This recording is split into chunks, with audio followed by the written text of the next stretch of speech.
Do you think that MTA is pretty much useless in most contexts, or do you think that it's still applicable and there is still some value? Do you think it's impossible to measure the full customer journey in 2025? What's your take there?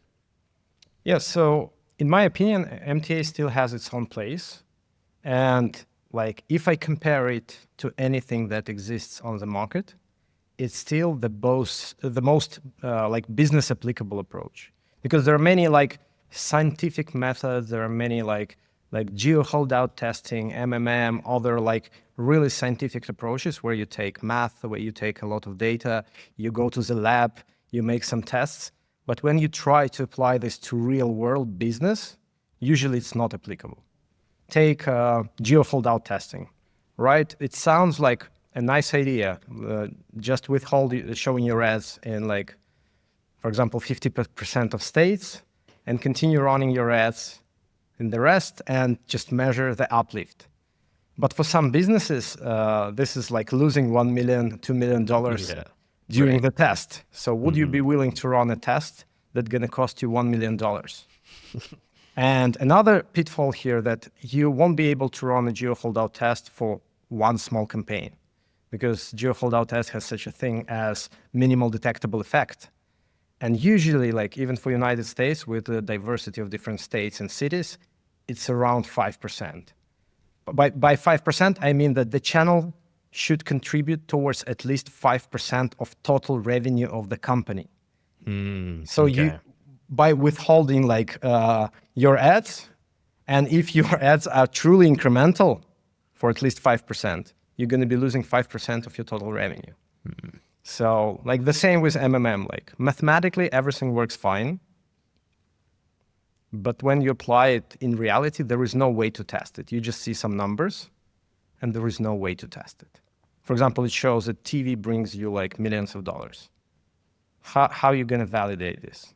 Right. You need to How test are you gonna extract the effect, that this effect was caused exactly by TV, not by anything else? I'm not even talking about how complex it is to properly implement MMM, because essentially you need to have enormous amount of data for the last 2-3 years, literally about everything, about competition, about all the product pricing changes, discounts, holidays, microeconomics, wars in the world, like presidential elections, like stock, like you need to factor in everything to be able to build at least more or less accurate MMM model.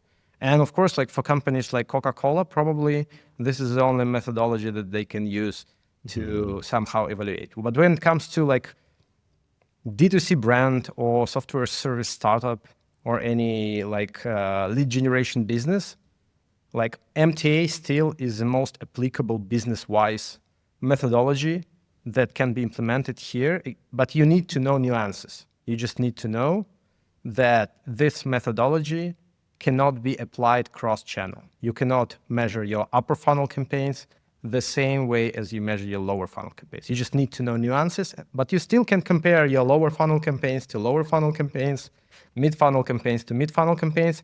But what is the like real contribution, you might not know, but you can know at least like which campaigns are working better at the same funnel level. You can compare different creatives, etc. And all the platforms like Google Ads, Facebook Ads, and all other platforms, inside the platform, they use single touch or multi-touch attribution still. They have a lot of like complex identity graphs when they try to stitch as much as possible because they possess a lot of data. But you wouldn't see like MMM or geo holdout testing inside these platforms. Why? It's a good question. Like it's, I always ask a question, if like Google and Facebook so willingly open source different MMM technologies and they really believe in this technology, why wouldn't they implement it into their own product? And I have an article about this, so